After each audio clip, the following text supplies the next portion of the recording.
Welcome మన Proclain blogs. Hi friends, అందరూ బాగుండాలి, అందులో నేను ఉండాలి.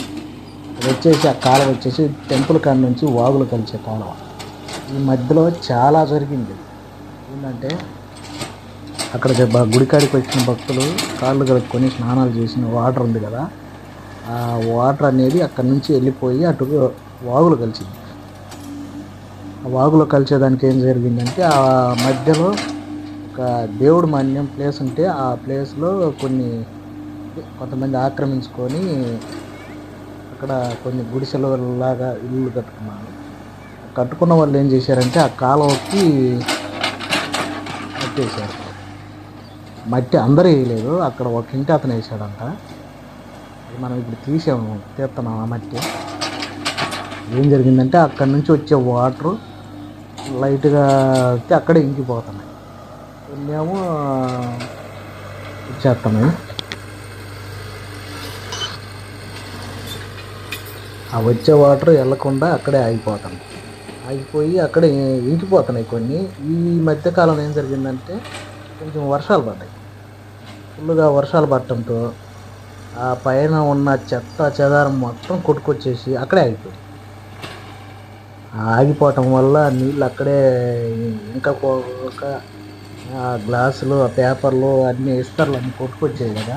అంటే టెంపుల్ దగ్గరికి వీళ్ళు పొంగల్ పెట్టుకోవడానికి వస్తారు సండే వాళ్ళు అంతంగా అక్కడే నవ్వుతారు. కానీ ఆ గుడి దగ్గర డెవలప్మెంట్ లేదు, కొంత వచ్చిన వేస్ట్ కానీ అవన్నీ వేయటానికి ఏది లేదు. దానివల్ల అలా పడేశారు అవన్నీ మొన్న వర్షానికి మొత్తం కొట్టుకొచ్చేసి అక్కడే ఆగిపోయినాయి నీళ్ళు మొత్తం. ఆ నీళ్ళు ఆగిపోవడంతో దగ్గర దాకా ఒక 20-30 ఇళ్ళు మునిగినాయి. వాళ్ళ ఇళ్ళలోకి నీళ్ళు వెళ్ళిపోయినాయంట. అయ్యేది ఆ వెళ్ళిపోవడం వల్ల అక్కడ ఉన్న పిల్లలకి రోగాలంటే ఇవే జ్వరాలు, దోమలు ఎక్కువ గుడ్లు పెడతాయి కదా. నీళ్ళు ఎక్కువ ఉండ కాడ, మురికి నీళ్ళు ఎక్కువ ఉండ కాడ ఏం జరిగిందంటే దోమ అనేది గుడ్లు పెట్టి అక్కడనే పిల్లలు చేసి మరిన్ని దోమలు దానివల్ల అవి కుట్టితే ఏం జరుగుతుందంటే రోగాలు వస్తాయి. రోగాలంటే డెంగ్యూ, మలేరియా, టైఫాయిడ్ ఇలాంటివి వస్తాయి. అది ఇంకో సిచ్యువేషన్ ఏంటంటే ఆ జ్వరాలు వచ్చి 2 పిల్లకాయలు చనిపోయారంట. ఇంకా అది ఆ ఇళ్లలో ఉన్న ఒక్కడు చేసిన తప్పు. ఒక్కడు ఎవరంటే చూపిస్తాను మీకు. ఏం జరిగిందంటే ఇంకా ఆ జ్వరాలు వచ్చిన పిల్లలు చనిపోతున్నారని చెప్పేసి మా తల్లిదండ్రులు ఇల్లులు మునిగిన వాళ్ళ వరకు ఏం చేశారంటే కంప్లైంట్ పెట్టారు. అంటే వర్షం నీళ్ళు కదా, పోత నీళ్ళు అమ్మనుకున్నాం మేము. వర్షం వచ్చినప్పుడు పోలేదు కదా, ఎక్కువ రోజులు నిలబడి ఉండేప్పటికి అటు వెళ్ళి చూసాం, ఏమీ పోవట్లేదు అని చెప్పి అప్పుడు కాలువ బూడిపేసి ఉన్నాడు అని చెప్పుకొచ్చి అప్పుడు అతని మీద గొడవ వేసుకున్నారంట. ఇల్లు ఒకలా మునిగిపోయిన ఇల్లు అంత గొడవ వేసుకుంటే అతను వచ్చి నా ఇష్టం మీరేంది చెప్పేది, నాది కదా చోటు, నా ఇష్టం వచ్చిన కాడ వేసుకుంటానని చెప్పి వాళ్ళ మీద గొడవ దిగాడంట. ఇంకా వీళ్ళు 3-4 కొట్టబోయేపాటికి అతను వెళ్ళి కేసు పెట్టాడంట. నన్ను కొట్టారు నన్ను కేసు పెట్టాడంట. అది అంత విడ్డూరమో చూడండి. అతను వెళ్ళి కేసు పెట్టారంట. కేసు పెడితే అతను అంటే కాయలేమని చెప్పేసి వీళ్ళు సచివాలయానికి వెళ్ళి కంప్లైంట్ చేశారు కదా, వాళ్ళ చేతనే తీపిద్దాము మనం అతను మాట అనేసి సచివాలయం వాళ్ళకి చెప్తే వాళ్ళు వచ్చి మొత్తం చూసి అతన్ని తిట్టి బండి పిలిపించి మన బండితో చేపెడతాం. అది కూడా సచివాలయం వాళ్ళు కూడా పట్టించుకోరు కదా, ఎందుకంటే పిల్లలు చనిపోయారు కదా ఇద్దరు. దానివల్ల ఇది అంటే మనకు తెలియదు కదా, వాళ్ళు అన్నారు, ఆ ఇళ్ళల్లో ఉన్నవాళ్ళు అన్నారు, మనకు తెలియదు. అందుకు వాళ్ళు తీపిస్తున్నారు. ఇప్పుడు ఆ కాలువ తీస్తే అసలు నేను తీయడానికే నాకే ఎంత ఇబ్బందిగా ఉంది. ఏం చేస్తాం, తప్పదు.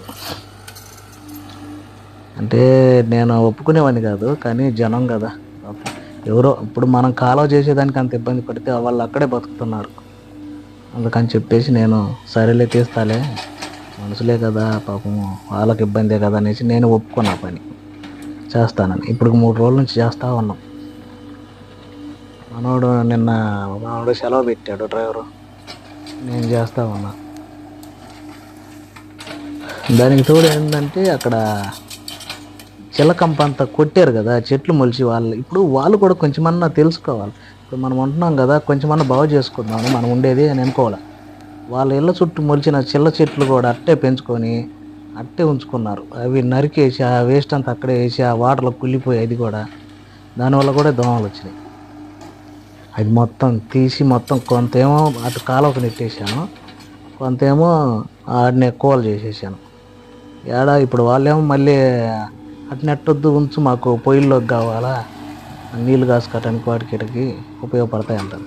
నేను చెప్పాను, మీరు పొయ్యిలో పెట్టుకోవాలనుకున్నప్పుడు ఇప్పుడు దాకా ఎందుకు ఉంచారు, పెట్టుకోవచ్చు కదమ్మా, మరి కుళ్ళిపోయి అయ్యే దోమలు అక్కడే దోమలు అయ్యి అంత ఇబ్బంది అవుతుంది మీకు, అక్కడే కదా మరి గలీజు ఉన్న కాడే కదా దోమలు వచ్చేది, అలా ఉంచుకుంటే అట్ట తీసేయాలి కదా అని చెప్పేసి నేను కొంత చేశాను, కొంత ఏమో ఆకులకు నెట్టేసాను. అది కొంచెం తడిగా ఉంది కదా, ఆరినాక తగలబెట్టుకుంటారులే అని చెప్పి. ఇంకొక ఆమె అయితే నా కంప అసలు కదిలియని వద్దనేసి గొడవ వేసుకుంది. నువ్వేందమ్మా నాకు చెప్పేది, నాకు గవర్నమెంట్ చెప్పిండ్రు చేయమని నేను చేస్తాను, నువ్వు పక్కకి వెళ్ళిపో, నీ ఇంట్లో అయితే నీ ఇంటికాడ శుభ్రంగా ఉంచుకోవాలి కదా, మరి నువ్వు ఎందుకు మరి అలా చేసావు అనేసి నేను కూడా కొంచెం నడిచాను. అంటే మాకు పొయ్యిలోకి కావాలా కట్టి అంతా, మీ పొయ్యిలోకి కావాలన్నప్పుడు అక్కడ గలీజ్గా ఉంటుంది అమ్మా, మీరు కొంచెం తీసేసుకోవాలి కదా అని చెప్పాను. అది అటు నుంచి అతను వచ్చాడు, మీరు వేయటానికి లేదని, నువ్వు అసలు అడ్డ పెట్టడానికి లేదు, నువ్వు అడ్డం వచ్చావంటే పోలీసు వాళ్ళు వస్తారు, నువ్వు అడ్డం రాబాక, అది మొత్తం కాలువ ఊడిపేసింది. చూడండి ఎలా వస్తుందో, అక్కడ మన బండి కూడా లెవెల్గా ఉంది, దాని కాలువే లేదు అసలు, మొత్తం బూడిపేసాడు దరిద్రుడు. నలుగురు బతికే కాడ అలా చేస్తే అటువంటి వాడిని ఏం చేయాలా? శుభ్రంగా నీళ్ళు వెళ్ళిపోయినాయి అనుకో, అతని వల్లే కదా రోగాలు వచ్చాయి, ఇద్దరు పిల్లలు కూడా పోయి, ఆ రోగాలు అనేవి మనం ఆ లోకం ఉంచుకుంటే రోగాలు రాక ఏం చేస్తాయి? ఎప్పుడైనా సరే శుభ్రం చేసుకోవాలి, శుభ్రంగా ఉంచుకోవాలి. మేక బయటకంతా అక్కడే పెట్టేశాడు.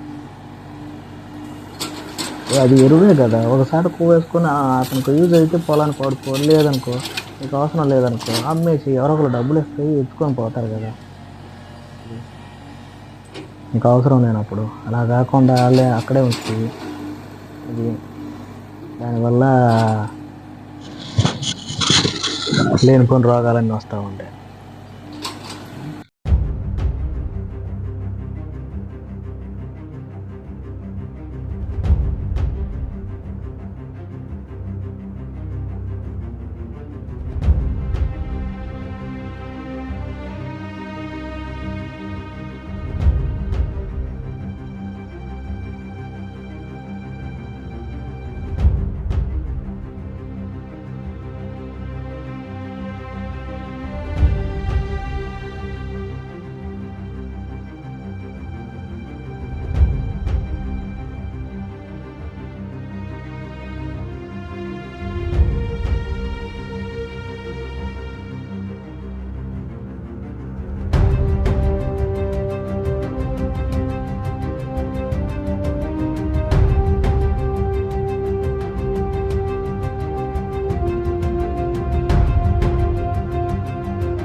అంటే తోలి కాలం నీళ్లు పోకుండా అడ్డం నొక్కి కాళ్ళు మొత్తం మునిగిపోయేటట్టు చేశాడు అది ఆ ముసలోడు.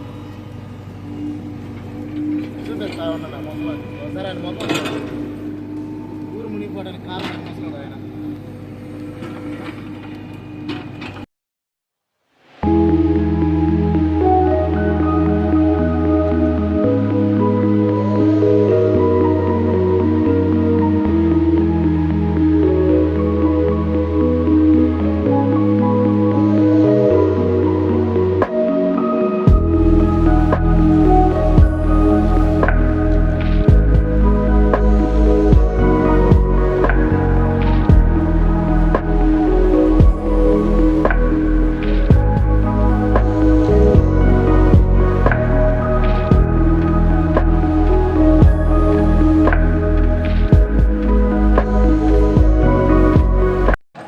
డంపింగ్ మీద వచ్చి చేస్తుంది చూడండి మిషన్. ఎలాంటి కొమార్స్ అది ఓన్లీ కొమార్సే.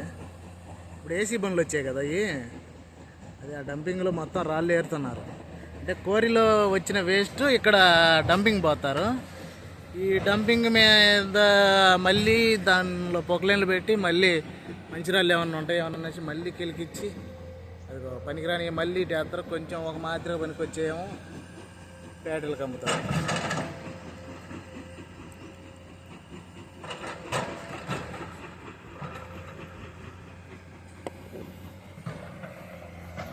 ఎలాంటి కామర్స్ 200 ఉన్నప్పుడు బాగుంది, ఇప్పుడు 210 వచ్చినాయి. వేస్ట్ అయిపోయినాయి బండ్లు కంపెనీలో, అసలు ఫెయిల్యూర్ బండ్లు అయిపోయాయి.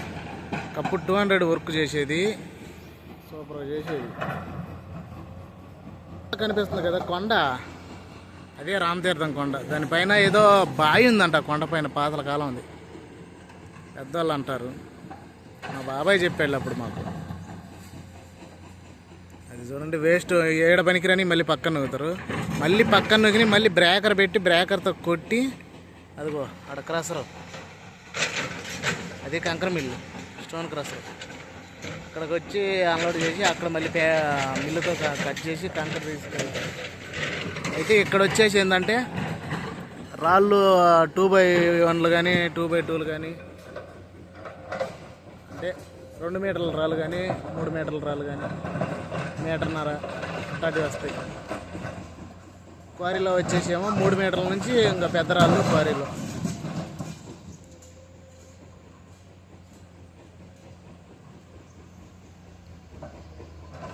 నేను కొన్నాళ్ళు చేశాను అట్ట పెద్ద పనికి. అంటే అప్పుడు నేను ఎలాంటి హిటాచ్ అది అక్కడ టాటా హిటాచ్ అది, ఇది వచ్చేసి ఎల్ఎన్టీ కొమార్స్. కానీ బండి ఏసీ క్యాబిన్ ఇచ్చినట్టున్నాడు, బాగుంది. కాకపోతే మైలేజ్ రాదు, ఆ బండి పని చేసినట్టు ఇది చేయలేదు, హిటాచ్ చేసినట్టు చేయలేదు. అది డంపింగ్ రాళ్ళు చూడండి ఎన్ని ఉన్నాయి, వేస్ట్ రాళ్ళన్నీ. ఎల్లంటే అక్కడ పనిచేస్తుంది. రాళ్ళల్లో కొన్ని అన్నీ అంటే తిరగబోసిన ఊరికేమో పనికిరావు, తిరగబోయినవి పనికి వస్తాయి. ఇక్కడ తిరగబోసారు, ఇవి పనికిరావు. ఈ మొత్తం బ్రేకర్ ఎదుగో కింద బ్రేకర్ కొట్టి ఎత్తుకున్నారు. మొత్తం మళ్ళీ పనికిరాని మొత్తం బ్రేకర్ కొట్టి ఎత్తుకుంటారు. ఆ డంపింగ్ చూడండి అటు ఇటు కొండ సగానికి వెళ్ళింది. ఒక 4-5 సంవత్సరాలు పోతే కొండ ఎత్తి వచ్చేటట్టుంది అది.